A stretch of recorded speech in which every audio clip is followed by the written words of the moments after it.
Hello friends, आजच्या नवीन व्हिडिओमध्ये तुमचे मनापासून स्वागत करते.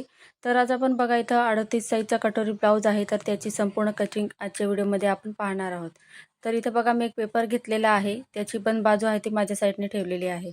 आता ब्लाऊजची जेवढी उंची असेल तेवढी तुम्ही इथं घ्यायची आहे. त्याच्यात मार्जिन 1 इंच ॲड करायचं आहे.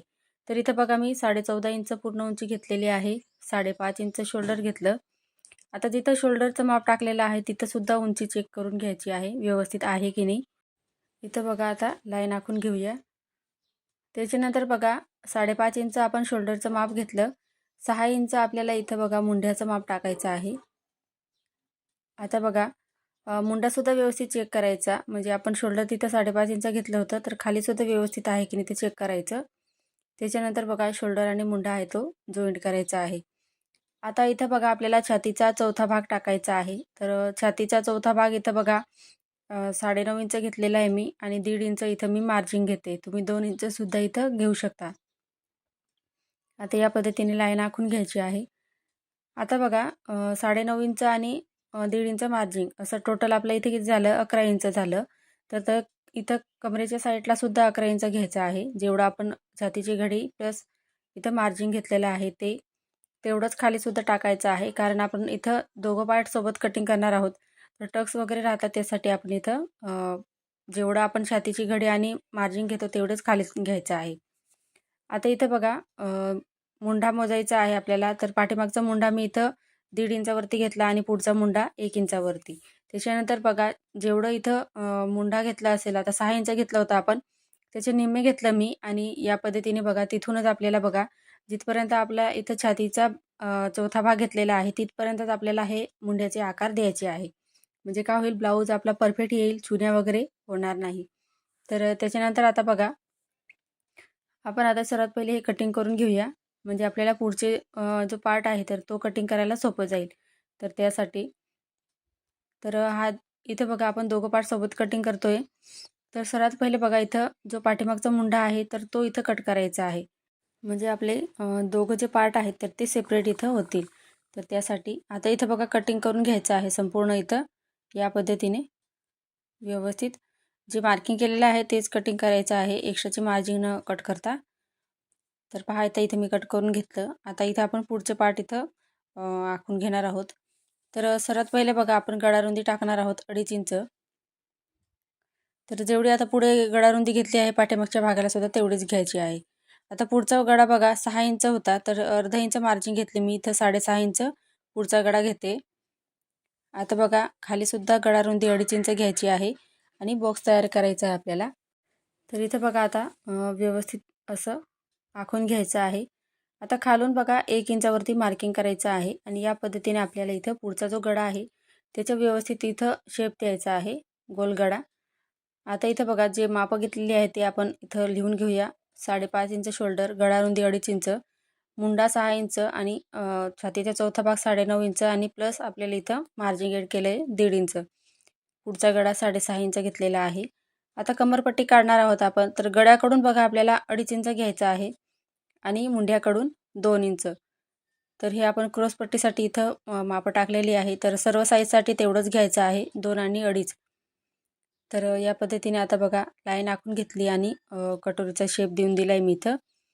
त्याच्यानंतर बघा मुंड्याकडून आपल्याला 5 इंचावरती कटोरीचं माप टाकायचं आहे. म्हणजे तुम्ही जर नवीन शिकत असाल तर तुम्हाला कटोरी कशी काढायची ते एकदम सोप्या पद्धतीमध्ये इथे समजेल आणि तुम्हाला सुद्धा लगेच काढता येईल त्यासाठी. आता बघा जिथं आपण 5 इंच घेतलं तिथं सरळ लाईन आखून घेतली आणि तिरकस लाईन जी आहे तर तिथं गळ्याच्या तिथं आपण बघा पुढचा गळा काढलेला आहे. तर तिथं आपण 1 इंचावरती मार्किंग केली होती, तर तिथपर्यंत हा आपल्याला शेप द्यायचा आहे कटोरीचा. तर हवं तर तुम्ही इथं बघा स्क्रीनशॉटसुद्धा काढू शकता, म्हणजे तुम्हाला वहीवर काढून तुम्ही ही मापं जी घेतलेली आहे तर ती लिहू शकता.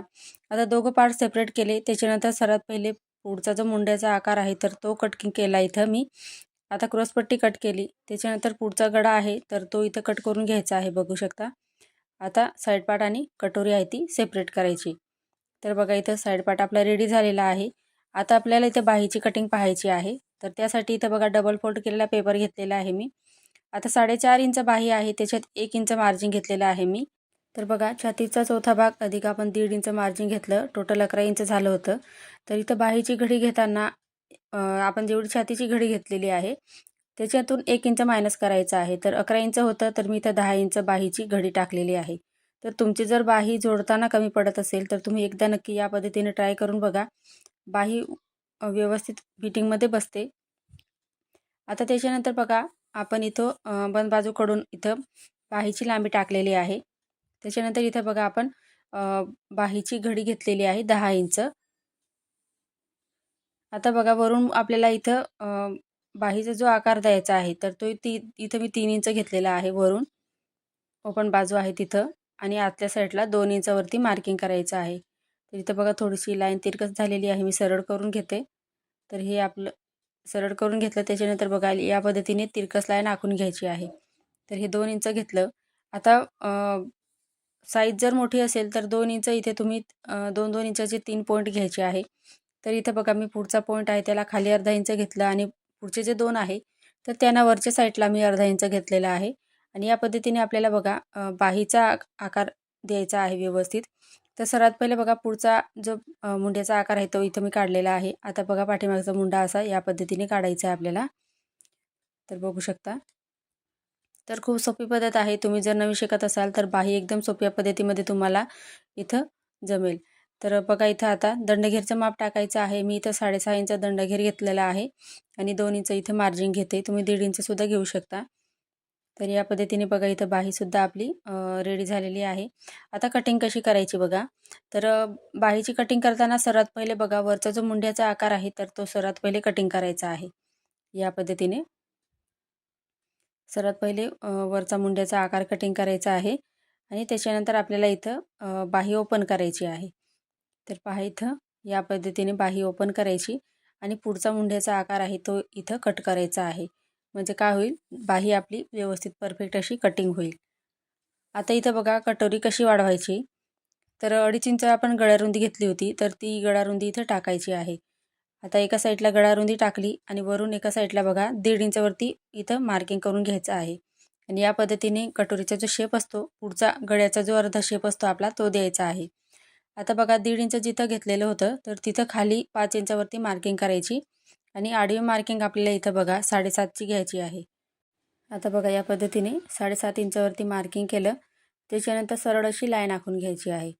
आता बघा आपल्याला जी मार्किंग केलेली आहे 7.5 इंचाची त्याच्या निम्मे इथं काढायचं आहे. म्हणजे मधला जो पॉईंट असतो तर तो काढायचा आहे. आता बघा 7.5 इंच आपण आडवं घेतलं तर वरून बघा टेप जसा ठेवलेला आहे मी तसं. तर जिथं 8.5 इंच येईल तिथपर्यंत आपल्याला मार्किंग करायची आहे. तर तुम्ही या पद्धतीने एकदा नक्की ट्राय करा. कटोरी एकदम व्यवस्थित बसते. आता बघा हे तिघं पॉईंट आहे आपल्याला जोडायचे आहे. तर बघू शकता या पद्धतीने जोडून घेतलेले मी. आता कटोरीचा शेप देण्यासाठी बघा आडवी मार्किंग केली तिथून तर वरती बघा जिथं 2.5 इंच आपण गळारुंदी मोजलेली आहे तिथपर्यंत आपल्याला हा कटोरीचा शेप द्यायचा आहे. तर पहा मी इथं कटोरीचा शेप देऊन दिला. त्याच्यानंतर बघा चेक करून पाहायचं आहे जी आपण साईड पार्टची कटिंग केलेली आहे तर ती तो साईड पार्ट जो आहे तर त्याच्यापेक्षा कटोरी जी आहे ती अर्धा इंच एक्स्ट्रा आहे की नाही तर ते आपल्याला चेक करून घ्यायचं आहे आणि त्याच्यानंतर आपल्याला इथं कटोरीचं कटिंग करायचं आहे. तर पहा ही झाली आपली 7.5 आणि 8.5ची कटोरी. तर ही जी कटोरी आहे तर तुम्ही म्हणजे 32 साईजसाठी सुद्धा यूज करू शकता. 34, 36 आणि 38 साईज म्हणजे हे 4 साईज आहेत त्यांना तुम्ही यूज करू शकता. छातीचं पोर्शन जर कमी असेल तर तुम्ही या पद्धतीने कटोरी कमी जास्त करू शकता. तर या पद्धतीने बघा आता आपण कटिंग करून घेणार आहोत जसं मार्किंग केलेलं आहे तसं. या पद्धतीने बघा आता व्यवस्थित असं कटिंग करून घ्यायचं आहे जसं आपण मार्किंग केलेलं आहे. तर कटोरीसुद्धा कट करून घेतली. आता बघा क्रॉसपट्टी कशी वाढवायची तर एका साईडला 3.5 इंच घ्यायचं आणि बघा छातीची घडी आपण 11 इंच घेतली होती तर मी इथं अर्धा इंच वाढवून घेतलं म्हणजे 11.5 इंच इथं क्रॉसपट्टीचं मार्किंग केलं आहे. तर पहा इथं आणि एका साईडला 3 इंच घ्यायचा आहे. तर तो कागद होता तो तेवढाच होता 3 इंचचा. तर त्यासाठी इथं मी एका साईडला तेवढा राहू दिला आणि दुसऱ्या साईडला उंचीमध्ये जास्त होता तरी तिथे 3.5 इंच घेतलेला आहे. आता ही झाली आपली क्रॉसपट्टी. तर पहा किती सोपी पद्धत आहे ब्लाऊजची कटिंग कशी करायची ते. तर आता बघा आपण जे पॅटर्न आपण कटिंग केलेले आहे तर ते ब्लाऊजवर आपण ठेवून कटिंग करणार आहोत. तर त्यासाठी इथं बघा मी अस्तर घेतलेला आहे तर सर्वात पहिले अस्तर आहे ते इथं खालीवर होतं, तर इथं मी सारखं करून घेतलेलं आहे आणि एक्स्ट्राचा जो पार्ट होता तर इथं मी कट करून टाकलेला आहे. आता बघा अस्तर जे आहे तर त्याची बंद बाजू माझ्याकडे ठेवलेली आहे मी. त्या साईडला आपल्याला बघा पाठीमागचा जो पार्ट आहे तर तो ठेवायचा आहे आणि जसं आपण इथं पॅटर्न आहे ते ठेवलेलं आहे त्याच्या बाजूला तसंच आपण इथं आखून घेणार आहोत. कुठेही एक्स्ट्रा मार्जिन एड न करता. तर या पद्धतीने पाठीमागचा पार्ट आपण आखून घेतलेला आहे. आता इथं बघा जो साईड पार्ट आहे तर तो याच पद्धतीने ठेवायचा आहे सरळ बाजूनेच. आणि जर तुम्ही जर शोल्डरचे जो पार्ट आहे तर तो शोल्डरचा पोर्शन आहे ते तुम्ही जर वाकडं तिकडं जर केलं तर शोल्डर उतरण्याचे चान्सेस असतात. तर त्यासाठी बघा सरळ बाजूने ठेवायचं आहे या पद्धतीने आणि जसा इथं पेपर आहे जसा तर त्याला लागूनच आपल्याला खडूने मार्किंग करायची आहे. तर पहा इथं या पद्धतीने मार्किंग करून घेतलेले आहे. आता मी इथं कटिंग करून घेते म्हणजे पुढचे पार्ट आपल्याला इथं कटिंग करायला सोपं जाईल. तर समजायला सुद्धा तुम्हाला सोपं जाईल यासाठी मी इथं सर्वात पहिले हे दोघं पार्ट कटिंग करून घेते. तर पहा इथं पाठीमागचा पार्ट आपण कट करून घेतलेला आहे आणि आता साईड पार्ट जो आहे तर तो सुद्धा इथं खडूची मार्किंग दिसते त्याच्याच वरती आपल्याला कटिंग करायची आहे. तर या ब्लाऊजचा जर तुम्हाला स्टिचिंगचा जर पूर्ण व्हिडिओ पाहायचा असेल तर कमेंटमध्ये मला नक्की सांगा. तर इथे बघा मी आता कट करून घेते. व्हिडिओ जर तुम्हाला थोडाफार जरी आवडला असेल तर प्लीज व्हिडिओला लाईक करा. आता इथे बघा बाही या पद्धतीने ठेवायची आहे. तर अस्तरचे जे काठ होते ते त्या बाजूला मी इथे बघा बाही ठेवलेली आहे. आता बाहीमध्ये सुद्धा आपल्याला कुठलेही एक्स्ट्रा मार्जिन एड न करता जसं पॅटर्न आपण तयार केलेलं आहे तसं ठेवायचं आहे आणि आपल्याला बाही आहे ती आखून घ्यायची आहे. तर पहा इथं मी या पद्धतीने आखून घेतली व्यवस्थित असं. आता आपण कट करून घेऊया म्हणजे आपण पुढचे पार्ट कटिंग करू नंतर. तर खडूची मार्किंग दिसते सेम त्याच्याच वरती आपल्याला इथं कट करून घ्यायचं आहे. तर पाहू शकता तुम्ही. तर फ्रेंड्स तुम्हाला आजचा व्हिडिओ कसा वाटला कमेंटमध्ये मला नक्की सांगा आणि पुढचा व्हिडिओ कोणत्या टॉपिकवर पाहायचा आहे त्याच्यासाठी सुद्धा तुम्ही कमेंट करत जा. त्याच्यानुसार तुमच्यासोबत व्हिडिओ मी शेअर करेल. आता इथे बघा कटोरी कशी ठेवायची. तर कटोरी ठेवताना नेहमी तिरकस धाग्यात ठेवायची.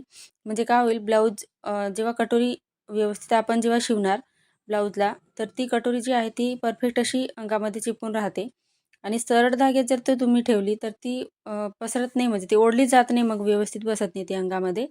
तर या पद्धतीने या छोट्या-छोट्या गोष्टी आपल्याला ब्लाऊज कटिंग करताना लक्षात ठेवायच्या आहे. जर तुम्ही नवीन शिकत असाल तर. आता इथे बघा कटोरीसुद्धा आपण कट करून घेतलेली आहे. त्याच्यानंतर बघा आपल्याला इथं क्रॉसपट्टी आहे तर ती इथं ठेवायची आहे व्यवस्थित असं. तर जिथे ॲडजस्ट होते तिथं मी ठेवते. या साईडला बंद बाजू आहे तर तो कापड जो आहे तो आपल्याला कामात येईल त्यासाठी मी इथं ओपन बाजूकडून थोडं सरकवून घेतलं त्याला. आता इथे बघा जी क्रॉसपट्टी आहे तर ती जसं मार्किंग केलेलं आहे तसं आपण कटिंग करून घेऊया. खालच्या साईडला बघा खालीवर होतं अस्तरचं कापड तर ते सुद्धा मी इथं कट करून घेते. आता बघा आपल्याला ब्लाऊज पीसवर ठेवून बाकीचे पार्ट आहे ते कट करून घ्यायचे आहे. तर इथं बघा ब्लाऊज पीसला डिझाईन दिलेली आहे उभ्या साईडने. तर सर्वात पहिले आपण इथं पाठीमागचा जो पार्ट आहे तर तो अर्धा इंचची मार्जिन सोडून आपण इथं कटिंग करून घेणार आहोत. तर पहा इथं या पद्धतीने कट करून घ्यायचा आहे. त्याच्यानंतर बघा जो साईड पार्ट आहे तर तो सुद्धा इथं आपण जिथं पाठीमागचा पार्ट ठेवलेला आहे तर तिथं ठेवायचा आहे. जसं मी इथे तुम्हाला दाखवते आहे सेम त्याच पद्धतीने ठेवायचा आणि अर्धा इंचची मार्जिन सोडून कोणतेही पार्ट असेल तर तुम्ही ब्लाऊज कटिंग करताना अर्धा इंचची मार्जिन सोडूनच ब्लाऊज पीस आहे तो कटिंग करायचा आहे. म्हणजे काय अस्तर आणि कापड जोडायला सोपं जातं त्यासाठी. आता इथं बघा आपण कटोरी जी आहे तर ती इथं व्यवस्थित मावून जाईल. तर तुम्हाला अस्तर आहे ते फिरवून दाखवते म्हणजे लक्षात येईल. सर्वात पहिले आपण बघा इथं क्रॉसपट्टी कटिंग करून घेऊया. आता इकडच्या साईडला थोडं आपण सरकून घेतला कापड आहे तो आणि इथं कटोरी ठेवूया. म्हणजे जसं आपण इथं अस्तरवरती कटोरी ठेवली होती तशीच कापडावरती ठेवायची आहे. तिरकस धाग्यामध्ये येते त्यासाठी. आता बाही कटिंग करताना बघा डिझाईन सारखी यावी यासाठी या पद्धतीने कापडाची घडी घालायची आहे. बघू शकता. आता बाही ठेवायची आहे. तर इथं मी बाही ठेवून घेतली. तर दोघं साईडच्या बाही आपल्याला एका साईडच्या डिझाईनच्या होतील. तर त्यासाठी या पद्धतीने कटिंग करायचं आहे. तर फ्रेंड्स तुम्हाला आजचा व्हिडिओ कसा वाटला कमेंटमध्ये मला नक्की सांगा. चॅनलवर नवीन असाल तर चॅनलला सबस्क्राईब करायला विसरू नका जेणेकरून नवीन व्हिडिओ सर्वात पहिले तुमच्याजवळ पोहोचेल. पुढचा व्हिडिओ तुम्हाला कोणत्या टॉपिकवर पाहायचा आहे ते सुद्धा मला नक्की कळवा. धन्यवाद.